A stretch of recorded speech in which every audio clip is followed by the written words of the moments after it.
Jai Hind students, today we'll be discussing about the correction of myopic eye using a smoke box, and we will make use of a simple setup consisting of lens holders, concave lens, convex lens and laser beam. हम myopia या नज़दीक की नज़र कमज़ोर होना जिसको near sightedness कहते हैं उसको समझेंगे और देखेंगे कि इसे कनकेव लेंस वाले चश्मे से कैसे ठीक किया जाता है. Students, in order to perform this activity, will be requiring a convex lens.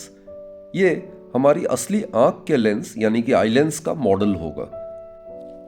ये कॉन्केव लेंस है और ये कॉन्केव लेंस मायोपिया ठीक करने वाले चश्मे या स्पेक्टैकल्स में यूज होता है.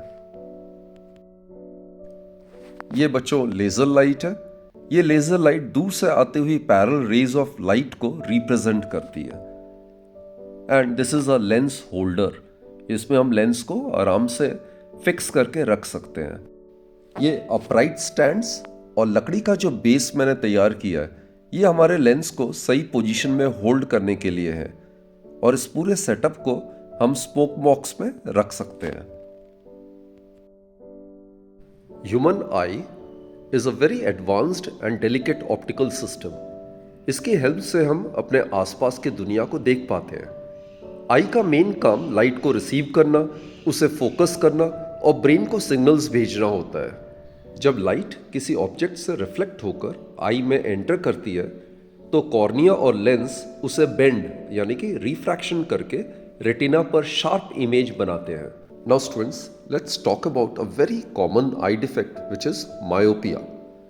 मायोपिया कंडीशन में इंसान जो है वो नज़दीक की चीज़ें क्लियरली देख सकता है लेकिन दूर की ऑब्जेक्ट्स उसको ब्लर्ड नजर आते हैं.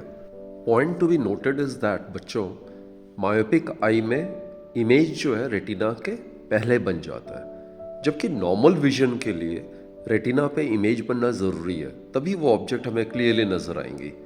तो हम इस एक्टिविटी के द्वारा ये बताने जा रहे हैं कि मायोपिक आई को किस तरीके से कनकेव लेंस यूज़ करके करेक्ट किया जा सकता है. Now suppose the convex lens placed in the upright represents a myopic eye.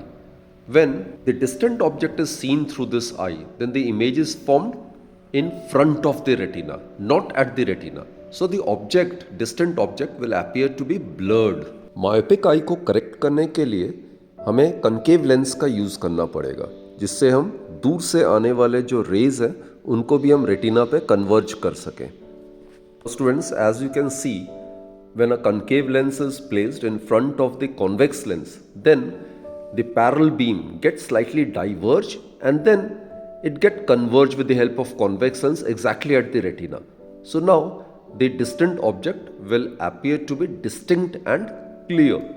This is how the myopic eye is corrected by using a concave lens. Students, I hope you have enjoyed my classes. Keep watching my videos and keep learning. Thank you students, thank you for watching my videos. Do recommend it to your friends and your colleagues.